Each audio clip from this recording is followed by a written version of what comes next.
For full transparency, I did get 100 coach points for pre-ordering the game, so if that ruins your immersion, I apologize. Really all it did was help me go down the motivator skill tree and get some recruits. That's about it. Year 2 of the ULM rebuild, and just to recap year 1, we went 8-5. We had big rivalry wins over ULL. We also finally beat Arkansas State. First time since 2009, ending a 15-game losing streak. We were also invited to the 68 Ventures Bowl, where we played against Eastern Michigan and won 37-17. With this, we had our first bowl game since 2012 and our first program bowl win, which was huge for our first year of the rebuild. Despite that, and despite Braylon McReynolds having an amazing season, he decided to transfer, as well as Aiden Armenta. We were able to pick up a couple of quarterbacks in the portal, most notably Dan Mahan, and also a running back, Brian Jackson. Both of these guys are upgrades from the two that we had last year, although I will miss seeing Aiden Armenta and Braylon McReynolds on the field. But looking at wide receivers, we did pick up Jelani Watkins, who after offseason workouts was up to a 99 speed with 99 acceleration. And get ready to hear his name along with Ashton Bethel Roman's names, because they absolutely balled out for us this season. We also got a major upgrade at tight end in the portal in Olsen Pat Henry. And I'm not going to lie, our offensive line is still pretty rough.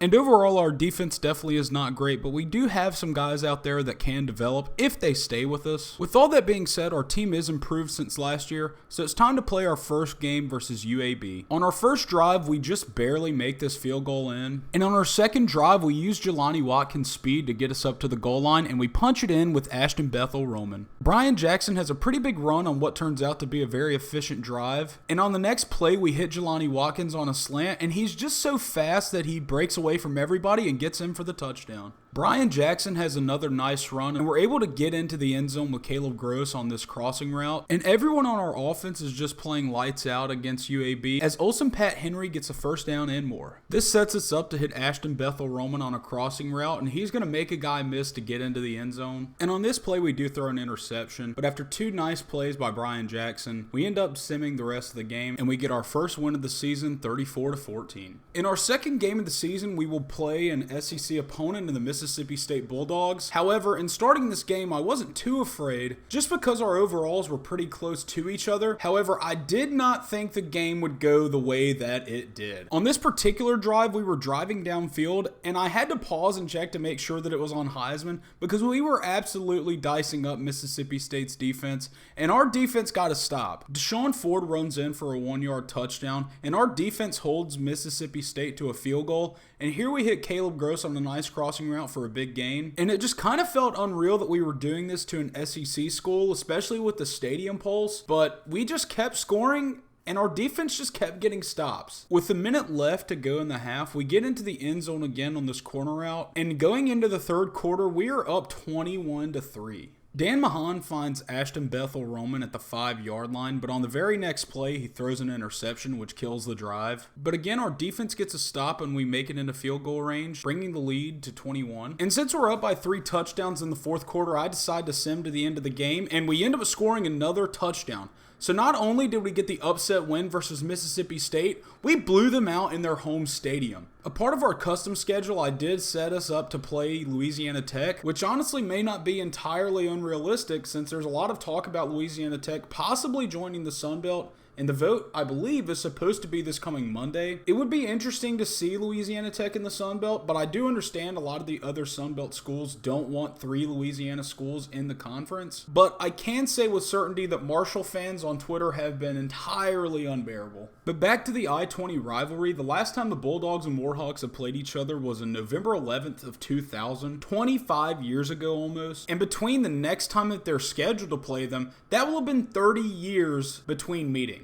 For a rivalry with two schools that are less than an hour away from each other, I don't think there's any reason why it should take 30 years for them to play each other. But Louisiana Tech leads the series 29-14, and as of right now, it looks like they're about to extend their lead and wins to 30. Brian Jackson helps cut the lead to 3 with this touchdown run, but Tech scores another touchdown, so it's looking a little dicey for us here. But after this Jelani Watkins touchdown and our defense gets a stop, we're actually looking like we're in a position to win the game. We're not able to score a touchdown on this drive, but we do hit this field goal, which ties the game up. Our defense gets a stop, and with 3 minutes left, we're in prime position to take this game away. But unfortunately, Dan Mahan throws a goal line interception, but he does chase him down to stop him from going for 6. Louisiana Tech scores a field goal, and with 23 seconds left, we're going to have to get some big chunk plays and get out of bounds in order to kick the field goal to tie it up. And that's exactly what we do, as Dan Mahan finds Jelani Watkins on 2 back-to-back passes, the last one in which Jelani Watkins runs out of bounds, setting us up for a field goal to tie the game, and this will send us to overtime. In overtime, Louisiana Tech kicks a field goal, but Jelani Watkins takes this ball up to the 2-yard line, and Olsen Pat Henry catches a touchdown, giving us a nice comeback rivalry win versus Louisiana Tech. And look at that, he's just in shock,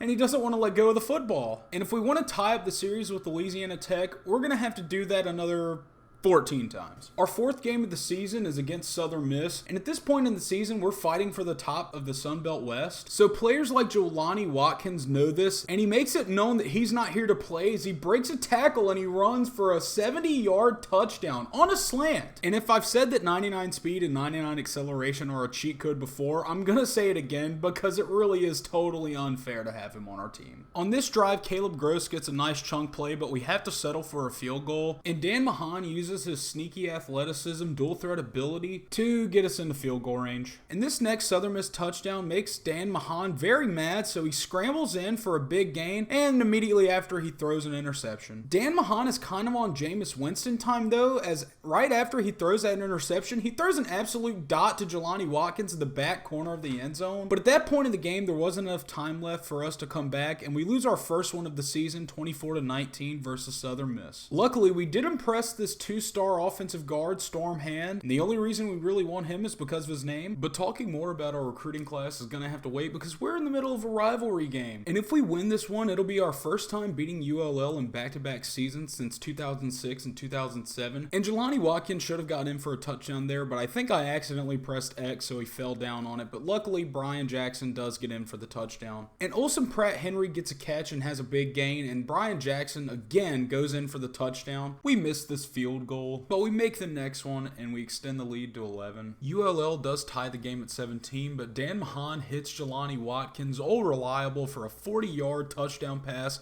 with 30 seconds left, and that seals the game for ULM. We simulate our game against South Alabama, and we win, and also get a left tackle commit from Quentin Gaydosh. We simulate our game against James Madison, also getting the win, and getting a big commitment from 3-star Jim right tackle Keon Corner, as well as 3-star linebacker Jamerson Jeffrey. And after simming our game against Georgia State, the greatest recruit of all time, Stanley Tanley, commits to ULM. Going into our game against USF, we're sitting at 7-1, and this is also a big week because we've got a lot of recruits visiting, and big plays like this one from Brian Jackson and also this long touchdown play from Jelani Watkins are going to help us impress the recruits that are here. It's carries like these, though, that make me miss having a running back with breakaway speed like Braylon McReynolds, because Braylon McReynolds turns that into a touchdown. And this is probably one of the most efficient drives I've ever run in any football game ever. Like, I don't really have much else to say here, but I guess I can't let you sit in silence. Watch him break that tackle. Isn't that amazing? Watch him get to the goal line. Isn't that cool? Look at this. Touchdown. Amazing. Dan Mahan shows off his mobility and his sneaky athleticism by scrambling in for a touchdown on this play. They didn't even see it coming. You know he's not afraid to let it rip either, as he hits Ashton Bethel Roman for a long touchdown. Dan Mahan hits Caleb Gross on this pass over the middle before scrambling for a first down at the 18-yard line. But the Warhawks have to settle for a field goal, bringing the lead to 24. At this point, I think, let me just chew the clock, sim through the rest of the game. But here's where it happens. USF starts to come back. They hit 21, and I decide I'm going to step back in. I play one snap of defense and allow a touchdown before I recover the onside kick, kneel the ball out, and ULM does win the game. And that was super scary, but it would have been the most ULM way to lose a game. With the win, we're able to get commitments from guard Emmett Willies and cornerback Darrell Skaggs. And against Arkansas State, we look to exceed our win total from last year, and if they keep pressing Jelani Watkins, they're going to greatly help us do that. And I mean, seriously, how do you let this happen to yourself twice in a row? Can you please give number 10 some safety help? Arkansas State is keeping up pretty well with us, and we just barely make this field goal in to extend the lead to 7. And if it's not Jelani Watkins, it's Ashton Bethel-Roman making plays. Again, where's the safety help for Arkansas State? They're getting killed out there. We made pretty easy work of the Red Wolves. And with that game, Jelani Watkins sets the single season receiving touchdown record for ULM. And we also get a commitment from edge Emmanuel Boodle and free safety Alex Demarat. Strong safety Fernando Navarre and wide receiver Johnny Pitts also commit. And checking out the conference standings after our bye weeks, Southern Miss has clinched the Sun Belt West, so it's really impossible for us to make the Sun Belt Championship. While that's disappointing, if we win this game against Texas State, ULM will have double-digit wins for the first time ever. And even though this play was an incomplete pass, I see something. Jelani Watkins burning a man. No safety over the top. And then on this play, he's wide open. He gets a touchdown, his first of the day. Before Jelani Watkins completely steals the show, you know Dan Mahan has to show off his athleticism in front of the Texas State sorority girls. Brian Jackson tries to get in on the action, but Dan Mahan on the play after shows off his athleticism again and makes this incredible sideline throw. Nolan Wilson catches this ball over the middle and gets it up to the 1-yard line, and Brian Jackson will punch it in for 6. And you're welcome to those of you who had Jelani Watkins in fantasy football this week, because that's another touchdown for him. And did you really think he was done? You really thought he was only scoring 2? Okay, Jelani, it is time for some other guys to get the ball, as Ashton Bethel-Roman has a good catch and run here. And maybe I was lying, because on this slant, Jelani Watkins catches his 4th touchdown of the day. Did I say 5th? I think I meant to say 5th. Somebody must have pissed Jelani Watkins off this morning, as we win the game 42-14. And the ULM Warhawks have double-digit wins for the first time in program history, as Dan Mahan and Jelani Watkins continue to write their name in the ULM record books. After the win versus Texas State, tight end Frank Everett commits, right guard David Sepulveda commits, center Anthony Ewing commits, and Mike linebacker Marco Flores also commits. So a big week for the Warhawks. And yes, Watkins had 5 catches for 195 yards and 5 touchdowns. The Sun Belt Conference Championship is set between Southern Miss and App State, but we're still pulling recruits like defensive tackle Duran Ajaya and cornerback Juan Tolzin. After the Conference Championship week, Southern Miss are the Sun Belt champions, but it doesn't matter because running back Angel Kugvala commits as some random guy wins the Heisman. And ULM gets an invite to the Boca Raton Bowl versus Middle Tennessee. Welcome to Bowl Week. Glad to have you with us from Boca Raton, Florida for what ought to be an exciting matchup in the roofclaim.com Boca Raton Bowl. There's nothing quite like wrapping up a regular season with a bowl victory. It just leaves a good taste in your mouth going into the offseason. As we'll see a squad from Conference USA, the Middle Tennessee Blue Raiders, taking on the 17th ranked team in the land, the UL Monroe Warhawks. For EA Sports College Football, Reese Davis with you alongside David Pollack and Jesse Palmer. Time to get this game started. On our first drive, Deshaun Ford gets the touchdown for us. In his last game as a Warhawk, Olsen Pat Henry gets a nice catch and run here. And somehow this dot to Ashton Bethel-Roman does not go in for a touchdown. Even I'm confused by it. But we're able to punch it in with Brian Jackson to go up 14-0. Jelani Watkins decides to make his name known in the game, and he just refuses to go down, except at the 1-yard line. But again, we give Brian Jackson the carry, and he'll get a touchdown here to help us go up 21-0. And for the rest of the game, it pretty much followed this same pattern, chunk play after chunk play, and then running it in for a touchdown with Brian Jackson, except for here when Jelani Watkins gets a big touchdown catch. By the end of the game, Brian Jackson has 5 touchdowns, and I sim the rest of the game, and we end up winning 56-14. I guess we scored another touchdown, but this is our second bowl victory in a row, and we also won 11 games this season, so hopefully next season we can make the Sun Belt Championship and win it. And if Dan Mahan can play like this next season, if he stays with the team, then we would be in a good position to do that. Also, Brian Jackson as well, winning Sun Belt Offensive Player of the Week and National Offensive Player of the Week. Our Sun Belt opponent, Southern Miss, did make the playoffs, but they got blown out by Georgia 58-3.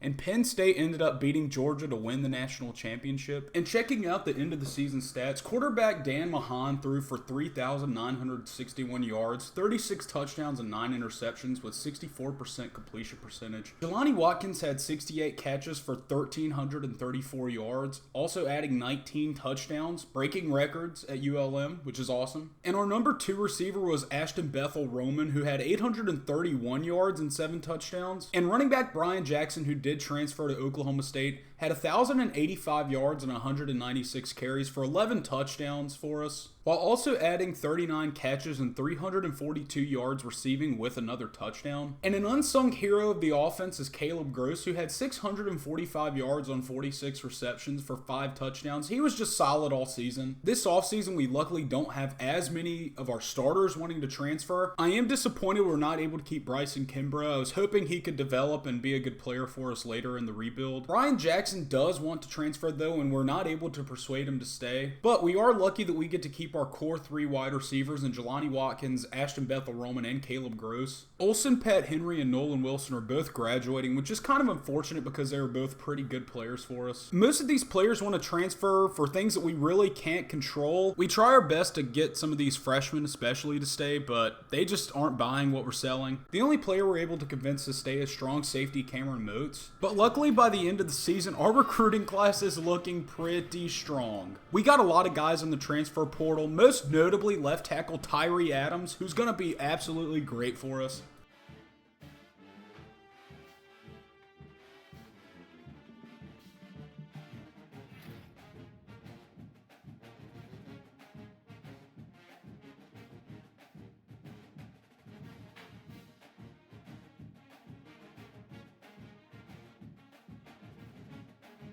The only position change we made was moving Tremaine Ware to running back, just because he's got 90 speed and we don't have a whole lot of speed at running back. Outside of Tremaine Ware, our top speed at running back is 85. Anthony Ewing is a player that we recruited at center, but looking at his position changes, he's better suited as a defensive tackle or as an edge player, so we move him to defensive tackle because we need some depth there. After off-season training, we're up to a 72 overall, our offense is up to a 74, and our defense is up to a 69, as Caleb Gross upgrades his dev trait to impact, which is going to be huge for us. And we might have a quarterback battle in the Bayou as Drew Overton overtakes Dan Mahan in overall. Drew Overton's up to an 84, and Dan Mahan is only up to an 81. I do still like Dan Mahan's speed, though, so we'll just have to see how both of them play. Deshaun Ford is up to an 80, and Tremaine Ware goes up to a 74, which will be good if he gets some carries, just because he does have more speed than the other 2 guys. And if you thought Jelani Watkins couldn't get any better, he's up to an 85 overall with 99 speed, 99 acceleration. I wish that Ashton Bethel Roman and Caleb Gross got some more love over the offseason workouts, because they definitely should be in the 80s. And tight end transfer Dominic DeLuca is up to a 77, but here we go. Tyree Adams, transfer left tackle, is up to an 88 overall. The rest of our offensive line is looking a lot better, as every guy is in the 70s, which we've never had before. Overall, our roster is way improved since last year, and I think we can really make a push for the Sun Belt Championship. And as Southern Miss was able to make the playoffs last year, there is a chance that we could make the playoffs in this season. I'm mostly hoping that with double-digit wins, we can start attracting 4-star recruits, because that will greatly help us improve to be able to make playoff pushes. Next season, I do plan on making our out-of-conference schedule a little bit more difficult, so maybe not scheduling Louisiana Tech, with the hope that if we can win out like Southern Miss did last year, that we can make the playoff committee look upon us more favorably and get us into the playoff. But that'll end it for Season 2 of the ULM rebuild. I'm having a lot of fun doing this, and if you're having fun watching, please consider giving a like to this video. Comment any ways that I could improve these videos. I'm very new to all this, so any suggestions I'll gladly take. And please consider subscribing to keep watching the rest of the rebuild. Again, hopefully next season we can win the Sun Belt Championship and hopefully get into the playoff. I definitely don't see us making a deep playoff run, but still to make it in our 3rd year of the rebuild would be pretty cool. With all that being said, thank you for watching and have a great day.